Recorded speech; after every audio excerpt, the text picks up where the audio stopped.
فإني قریب اجیب دعوت الداعی اذا دعانی فلیستجیبوا لی ولیؤمنوا بی لعلہم یرشدون. اسی کے بعد اسی مضمون کے بیچ میں یہ آیت ہے. بیچ میں کیوں لائی گئی؟ اسی لیے اذا سالک عبادی، جب میرے بندے ہیں میرے حبیب آپ سے میرے بارے میں پوچھیں کہ رب کہاں رہتا ہے، لوڈ سپیکر کے اوپر زور سے چلا کر اس کو بلائیں یا چپ کے اس سے مانگیں. اذا سالک عبادی عنی، جب میرے بندے آپ سے پوچھیں عنی میرے بارے میں، تو آپ کہہ دیجئے انی قریب، میں قریب ہی رہتا ہوں. اجیب دعوت الداعی، میں مانگنے والے کی دعا قبول کرتا ہوں. اور میں تم سے کہتا ہوں فاستجب، جب تم لی مجھ سے مانگو، تمہارا رب تم سے کہتا ہے ادعونی استجب لکم، مجھ سے مانگو. اور جس در پر جاؤ گے، ایک مرتبہ جاؤ گے، دو مرتبہ جاؤ گے، تیسری مرتبہ جاؤ گے تو دھتکارے جاؤ گے، بھگائے جاؤ گے. ایک میرا در ہے کہ 1,00,000 مرتبہ آؤ گے، میں پھر کہوں گا پھر بھی آؤ، وہ پھر آؤ. اللہ کے حبیب کیا فرماتے ہیں؟ فرمایا اگر جوتا گم ہو جائے تب بھی اس سے مانگو، اور اگر جوتا اور تسمہ گم ہو جائے تب بھی اس سے مانگو. ادعوا ربکم تضرعا وخفیا، فرمایا کبھی مانگ کر تو دیکھو، تضرعا ذرا آنسو بہا کر تو دیکھو، مگر خفیا چپ کے مانگو. چلانے کی کیا ضرورت ہے؟ فإنی قریب، میں قریب رہتا ہوں، کوئی میرا تقرب حاصل تو کرے. پھر کچھ اور مسائل بیان کیے گئے، آئلی مسائل، حیض کا ایک مسئلہ بیان کیا گیا، طلاق کے کچھ مسائل بیان کیے گئے، اور ایک مسئلہ بڑا پیش آیا، یسألونک عن الخمر والمیسر، لوگ آپ سے شراب کے بارے میں اور جوئے کے بارے میں پوچھتے ہیں، اس کا کیا حکم ہے؟ فرمایا قرآن اس کتاب کا نام ہے جو لوگوں کو خالی مسائل سناتا نہیں ہے، ان کو ماننے پر مجبور کرتا ہے، ایسا ذہن بناتا ہے کہ انسان ان مسائل کو ماننے کے لیے تڑپ جاتا ہے. یہی تو فرق ہے.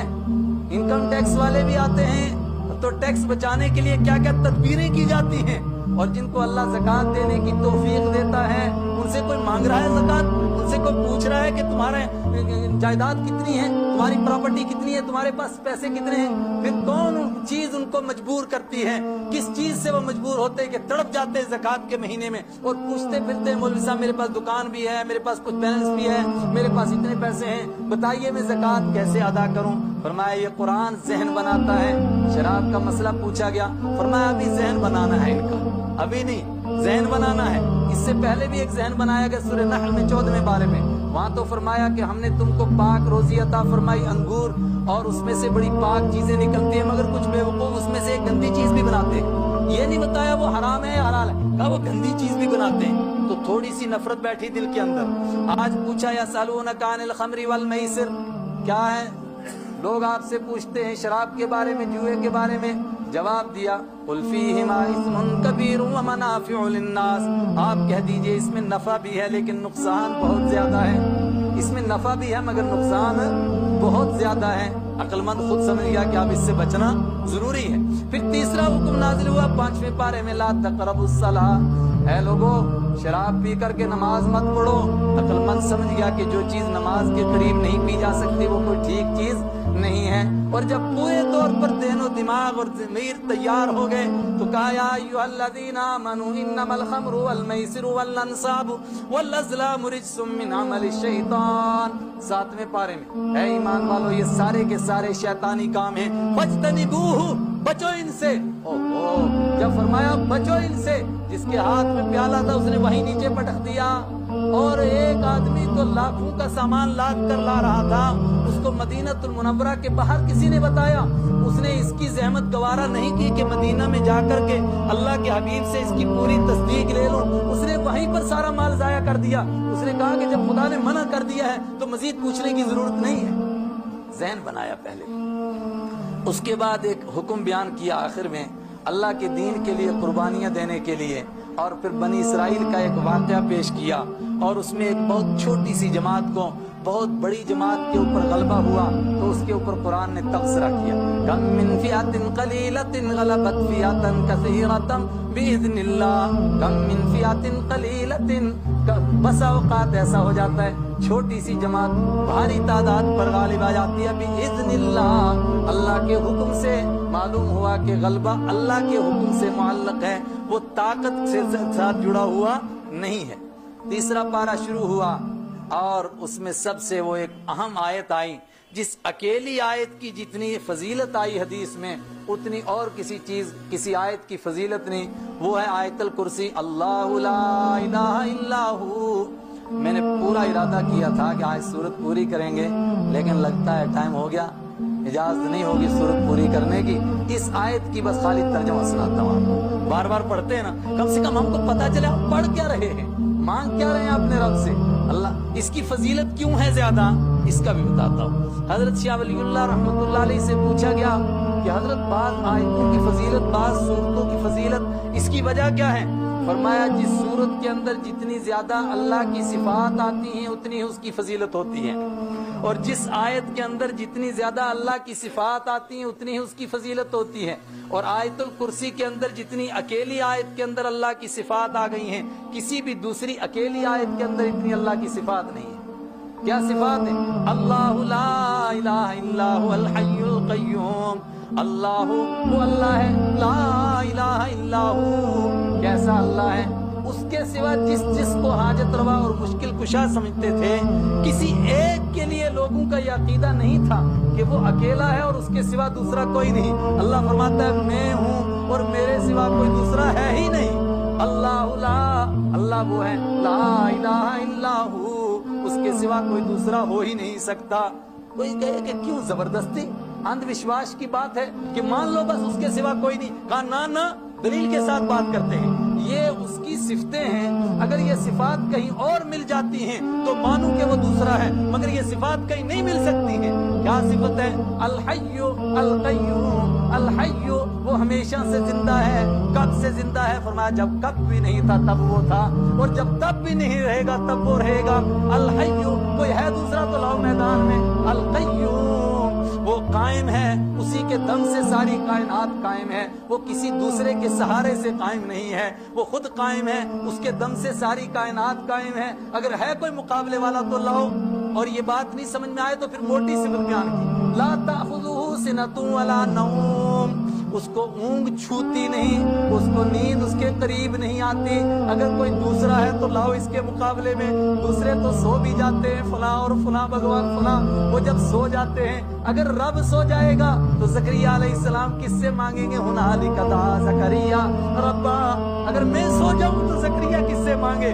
اگر میں سو جاؤں تو یوسف علیہ السلام کنویں میں کس سے مانگے؟ اور اگر میں سو جاؤں فنادا فی الظلمات، فنادا فی الظلمات، کئی اندھیریوں میں اس نے ہم کو پکارا، کئی اندھیریوں میں۔ کون سی اندھیری؟ فرمایا رات کی اندھیری، سمندر کی اندھیری، سمندر کی تہوں کی اندھیری، مچھلی کے پیٹ کی اندھیری، اس کے نیچے ہم کو پکارا، اور کیسی کمزور آواز نکالی ہوگی، آواز نہیں نکالی ہوگی، دل میں خیال آیا ہوگا، اللہ الہ الا انتا، میں مانتا ہوں کہ تیرے سوا کوئی نہیں۔ فرمایا بس اس نے اقرار کیا، فاستجبنا له ونجیناہ من الغم، ہم نے کہا سن لیا آ گئی آواز تیری، لا تأخذہ سنۃ ولا نوم، اس کو اونگ نہیں آتی، اس کو نیند نہیں آتی، اگر وہ سو جائے تو کس سے مانگیں گے؟ کون ہے اس کی؟ لہو ما فی السماوات وما فی الارض، لہو ما اسی کا ہے، ما فی السماوات جو آسمانوں میں ہے، وما فی الارض اور جو زمین میں ہے، اس ساری کائنات میں جو کچھ ہے تنہا اس کا ہے۔ اگر کوئی دوسرا ایسا تم کو نظر آتا ہے تو لاؤ اس کے مقابلے میں۔ کچھ نے کہا چلو اس کے مقابلے میں آنے والا تو کوئی نہیں، لیکن کچھ ایسے ہیں نا جو سفارش کر کے زبردستی بنوا لیں گے اس سے۔ عرب کے مشرکوں کا یہ عقیدہ تھا، وہ کہتے تھے ہؤلاء شفعاؤنا عند اللہ، یہ سفارشی ہیں، زبردستی ہم کو چھڑا لیں گے اللہ سے۔ اور مشرکوں کی بات کیوں کرتے ہو؟ آج کی بائبل تک میں موجود ہے۔ یہودیوں کا یہ عقیدہ، ان کا یہ عقیدہ ہے کہ ابراہیم علیہ السلام جہنم کے گیٹ کے قریب ہوں گے، جس یہودی کے لیے فیصلہ ہوگا کہ یہ جہنم میں جائے گا، ابراہیم علیہ السلام پوچھیں گے تو کدھر جا رہا ہے؟ وہ کہے گا کہ میں جہنم میں جا رہا ہوں، تو وہ کہیں گے چل جنت میں ادھر چکی پیسنے آیا ہوں، میں تیری تو سفارش کرنے آیا ہوں۔ عیسائیوں سے پوچھا، انہوں نے کہا کہ محشر کے دن فیصلہ ہی بیٹا کرے گا، باپ کے ہاتھ میں حکومت ہی نہیں رہے گی، نعوذ باللہ اللہ کے ہاتھ میں۔ من ذا الذی یشفع عندہ، من ذا کون ہے آئے میدان میں ذرا من ذا الذی یشفع عندہ کون ہے جو اس کے پاس سفارش کر سکے الا باذنہ ہاں اس کی اجازت سے وہ اجازت دے گا اپنے حبیب کو اس کے حبیب سر سجدہ میں رکھیں گے اور سفارش کریں گے اے اللہ تو لوگوں کا حساب شروع فرما اور اللہ کی تعریف کریں گے اور اللہ فرماتا ہے میں کہوں گا ارفع راسک پیارے اپنے سر کو اٹھا اب تیری عاجزی مجھ سے دیکھی نہیں جا سکتی تیرے بہتے ہوئے آنسو مجھ سے دیکھے نہیں جا سکتے ارفع راسک سل تو سوال کر تو مانگ جو مانگے گا تو عطا وہ تجھ کو دیا جائے گا آج تیرا کام مانگنا اور میرا کام دینا